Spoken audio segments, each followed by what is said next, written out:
नमस्कार। बहुत दिनों से लोग मुझसे बोल रहे हैं कि आपने त्विषा शर्मा या अन्य जो अभी लड़कियों की हत्याएं हो रही हैं, उस पे आपने कुछ नहीं बोला। ना ही आपने न्यूज़पेपर में कुछ दिया, ना ही उस पे कोई अपना ऑनलाइन आके आपने 2 शब्द बोले। मैं हकीकत में बोलना चाहती हूँ कि मैं इस पे बोलना ही नहीं चाहती। आप पूछोगे क्यों? क्योंकि जब हमारी बेटियों की हत्या होती है, मैं खुल के कहूंगी ये हत्या होती है, तो उसके जिम्मेदार हम माँ बाप भी हैं। आप सोचोगे कि मैं ऐसा क्यों बोल रही हूँ? क्यों नहीं बोलूं? जब कोई लड़का या उसका परिवार हमारी बेटी के बदले हमसे कहता है कि हमें गाड़ी चाहिए, फ्लैट चाहिए, कैश चाहिए, और हम तैयार हो जाते हैं, तो इसका मतलब है उसकी हत्या में हम भी सहभागी हैं। ये मानेगा कोई नहीं, लेकिन ये हकीकत। आज जो ये सामाजिक आतंकवाद चल रहा है ना, फिर से मैं कहूंगी, सामाजिक आतंकवाद चल रहा है, उसमें हम माँ बाप के, मतलब बेटियों के माँ बाप की भी उतनी ही भागीदारी है। सोच के मुझे बताइए, क्या मैं गलत कह रही हूँ? बिल्कुल नहीं। मैं दावे के साथ कह रही हूँ कि मैं गलत नहीं कर रही, मैं कह रही हूँ हमारी बेटियां पढ़ी लिखी नहीं है, हमारी बेटियां अर्न नहीं करती, हमारी बेटियां कमा नहीं सकती, हमारी बेटियां घर बार नहीं देख सकती, क्या नहीं कर सकती है हमारी बेटियां? फिर हम उनको शादी के लिए लड़कों को दहेज क्यों दें? या ऐसे लड़के को हम चुने ही क्यों जो पैसे मांगते हो? ऐसे परिवार को हम अपनी बेटियों के लिए चुने ही क्यों, जिनको पैसे की आवश्यकता हो, और वो भी दूसरों से? क्यों हम अपनी बेटी को जहां भेजते हैं वहां उनकी हर शर्त मंजूर कर लेते हैं? हमने भी अपनी बेटी को उतने ही ईमानदारी से पढ़ाया है, उतने ही कष्ट से पढ़ाया है, उतने ही प्यार से पाला है, सब कुछ किया है। किस बात के लिए उन्हें हम दहेज देते हैं? किस बात के लिए उनकी हम डिमांड मानते हैं? क्यों मानते हैं? मेरा सवाल आज लड़कों के माँ बाप से नहीं है, मेरा सवाल आज लड़कियों के माँ बाप से है। आप अपनी बेटी की हत्या में बराबर के भागीदार हो, इसीलिए मैं चुप थी। मैं नहीं बना रही थी वीडियो, या मैं कुछ पोस्ट नहीं कर रही थी, कि आज मैं लड़की बेटियों के माँ बाप को इस कटघरे में खड़ा कर रही हूँ। आप क्यों इन आतंकवाद को बढ़ावा दे रहे हो, जो सामाजिक आतंकवाद है? क्यों बढ़ावा दे रहे हो?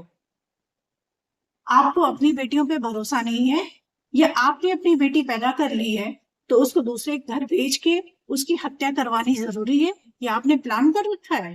क्या है ये?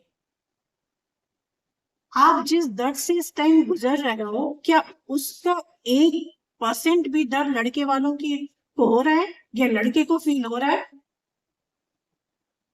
लड़के की मदर को हो रहा है, लड़के के फादर को हो रहा है?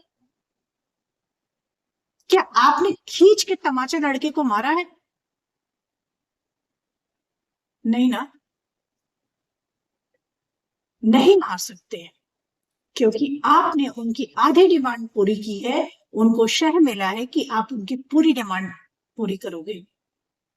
ऐसे लड़कियों के आत्मसम्मान को धीरे धीरे वो चोट पहुंचाते हैं, फिर उनकी आत्मा को छलनी करते हैं, फिर उनके आत्मविश्वास को तोड़ते हैं, फिर उनको इस काबिल बना देते हैं कि वो अपने लिए लड़ नहीं पाती हैं।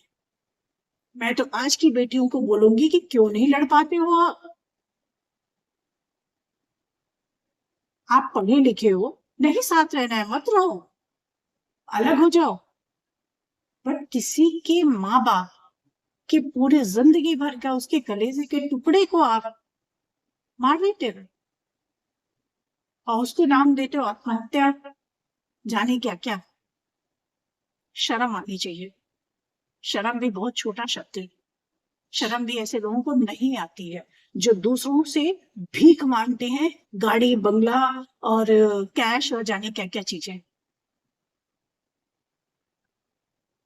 खुला सामाजिक आतंकवाद है ये, कानून से भी नहीं डरता है। अगर कानून का खौफ होता तो आज ये हालत नहीं होती, हमारी बेटियां इस कंडीशन में नहीं पाई जाती, उनकी हत्याएं नहीं हो रही होती। पुलिस का डर नहीं है, कानून का डर नहीं है, इसलिए ये इतना सर चढ़ के आतंकवाद बोल रहा है। हर स्टेट की लिस्ट है, उसमें सबसे ऊपर उत्तर प्रदेश है, बिहार है, उसके बाद ऐसे तमाम स्टेट्स में आप जाके चेक करो।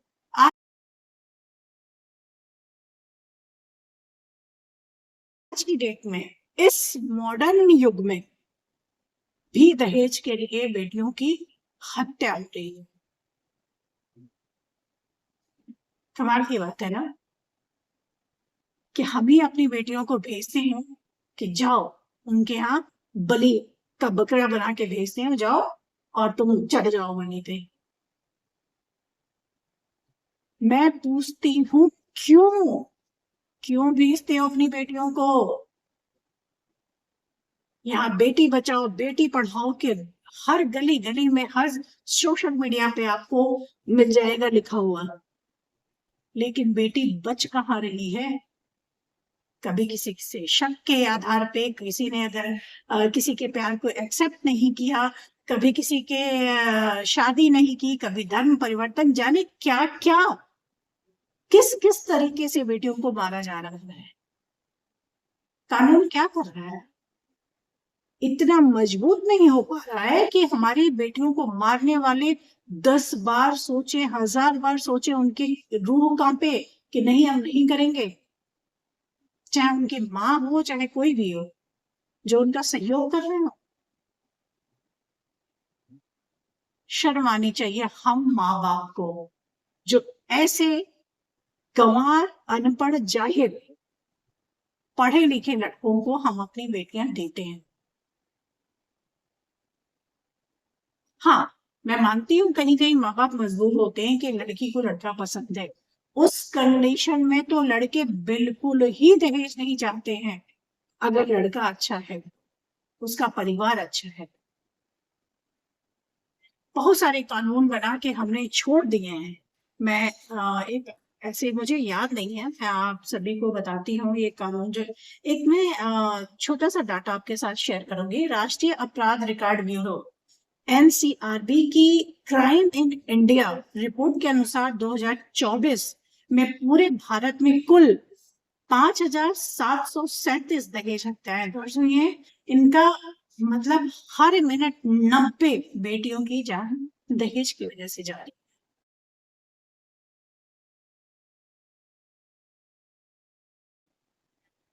दहेज हत्याओं को लेकर जो आंकड़े उपलब्ध है, उन पे मैं माँ बाप को ही दोषी मानती हूँ और किसी को नहीं। मैं कभी भी किसी भी माँ बाप को, आप पूरी उम्र अपनी बेटी को कंवारी रखिए, वो अपने खुश रहेगी, स्वतंत्र रहेगी, आपका बच्चा आपके पास रहेगा, लेकिन दहेज मांगने वालों के साथ उनकी शादी ना करें, उनके घर में ना भेजें। आपको शायद मेरी बात पसंद नहीं आ रही होगी, लेकिन उनसे, उन माँ बाप से जाके पूछिए जिनके बच्चे आज उनके साथ नहीं, जिनकी अर्थी को वो कांधा दे रहे हैं। वैसे तो दहेज लेना और देना दोनों अपराध है, लेकिन आपके सामने सब कुछ हो रहा है, आंखों के सामने हो रहा है, खुशी से लोग दे रहे हैं, खुशी से लोग ले रहे हैं। मुझे तो अभी तक समझ में नहीं आ रही है बात कि दे क्यों रहे हैं लोग, लेने वाले लेकिन दे क्यों रहे हैं लोग, ये बात मुझे नहीं समझ में आई है, ना आएगी कभी। इसमें कानून अगर देखूं तो डाउरी प्रोविजन एक्ट 1961 गैर कानूनी है, दहेज लेना और देना, लेकिन ये है कहाँ? भारतीय न्याय संहिता आईपीसी 304B पहले है ये, अभी तो हो गया है, चेंज हो गया है, बीएनएस हो गया है। 7 साल के अंदर बेटी की मृत्यु हो तो दहेज मृत्यु माना जाता है और कम से कम 7 साल की सजा या उम्र कैद होती है। सोचो, आपने जिस बेटी को पाल के इतना बड़ा किया, प्यार दिया, उसका प्यार लिया, आपके दिल का टुकड़ा, आपके जिगर का टुकड़ा, क्या क्या बोलूं मैं, उसको मारने, उसकी हत्या करने वाले को सिर्फ 7 साल सजा, सिर्फ 7 साल।